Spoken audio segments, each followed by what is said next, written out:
Як зрозуміти, чого насправді бракує виноградній лозі? Знаєте, іноді вона подає нам сигнали, які легко пропустити.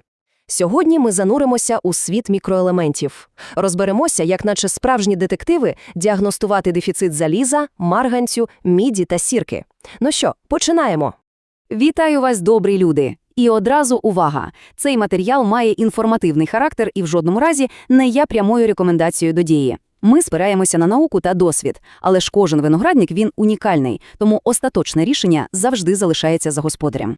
Всі ми, звісно, знаємо про велику трійку – азот, фосфор і калій. Це основа основ. Але що, як справжній ключ до здоров'я та врожайності лози, криється в елементах, про які ми часто забуваємо? Давайте ж разом розкриємо ці приховані, але такі важливі потреби винограду.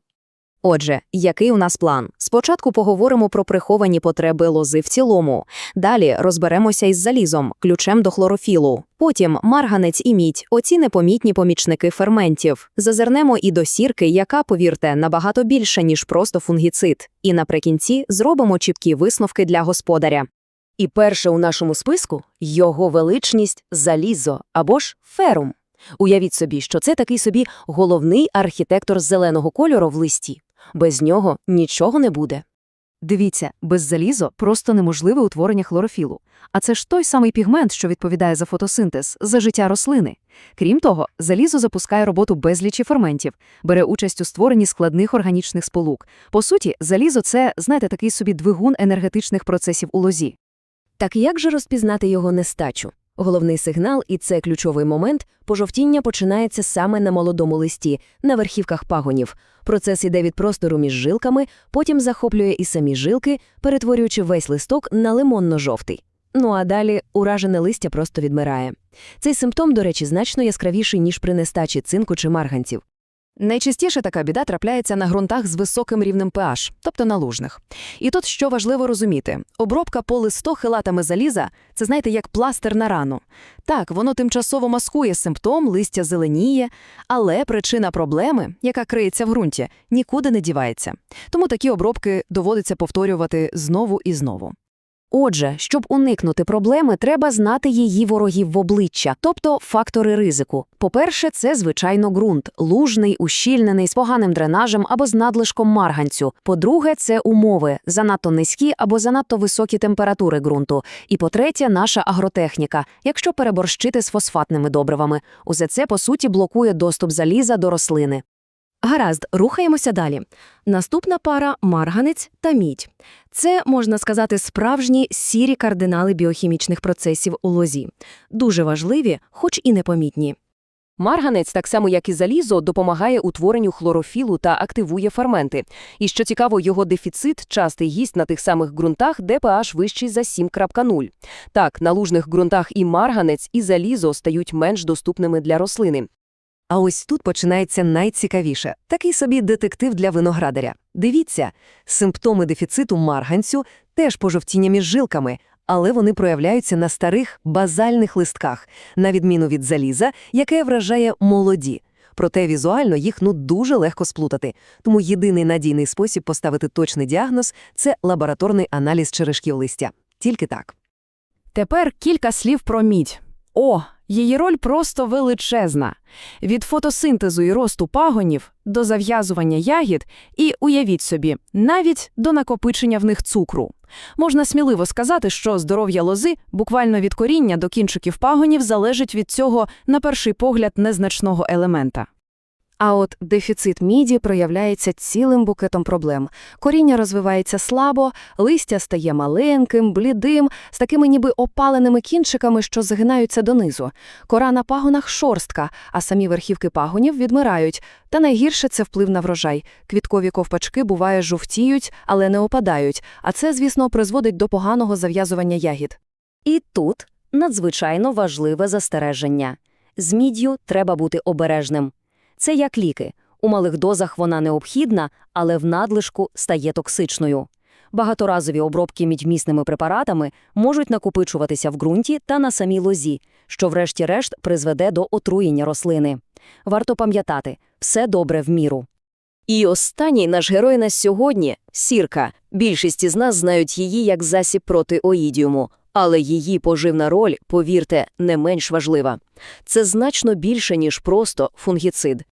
Так от, сірка – це, по-перше, будівельний блок для білків, а по-друге, для деяких литких сполук, які, тільки уявіть, впливають на аромат майбутнього вина.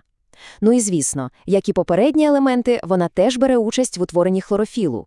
Без сірки повноцінний ріст та розвиток рослини просто неможливі.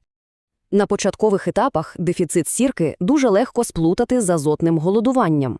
Але є ключові відмінності. Придивіться, пагони стають тонкими, жорсткими і ростуть якось неприродно вертикально. Світло-зеленим стає верхня, молоде листя. Згодом воно може пожовтіти, стати помаранчевим або навіть червоним, а між жилками з'являються характерні чорні некротичні плями. І ось тут надзвичайно важливий нюанс, який треба просто зрозуміти раз і назавжди.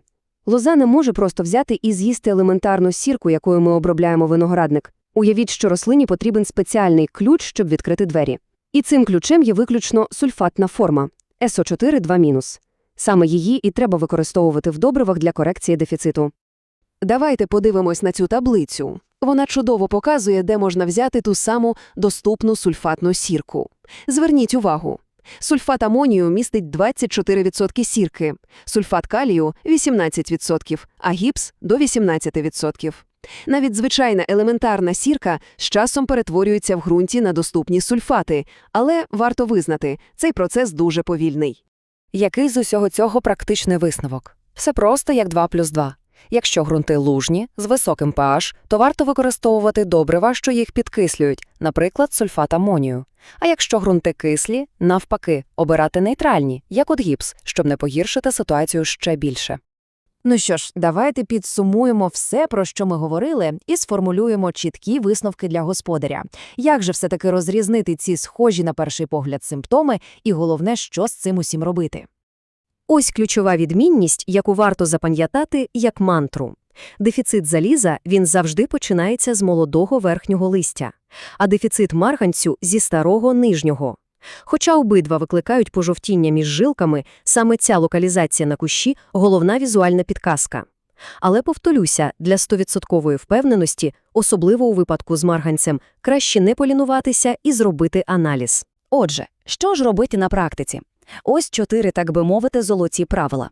Перше. Будьте уважними. Спостерігайте за лозою, дивіться і на молоде, і на старе листя. Друге. Знайте свій ґрунт, а особливо його рівень pH, бо це ключ до доступності багатьох елементів. Третє. Обирайте добрива з розумом, розуміючи, яка форма речовини потрібна рослині саме зараз. І четверте, найважливіше, якщо є хоч найменші сумніви, не гадайте на кавовій гущі, робіть аналіз. Це найнадійніше. І ось тепер ми готові дати остаточну відповідь на те питання, з якого починали. Ретельне, вдумливе управління цими, на перший погляд, незначними мікроелементами – це зовсім не дрібниця. Це фундаментальна основа, на якій стоїть здоров'я виноградника і, як результат, якість та кількість нашого врожаю. Лайк і підписка на канал дуже вітається. До вашої уваги. Триває прийом замовлень на вегетуючі саджанці винограду, щеплені на підщепи світової селекції Кобер 5ББ та РР 10114. Повний каталог доступний у шапці каналу. Тисну долоню.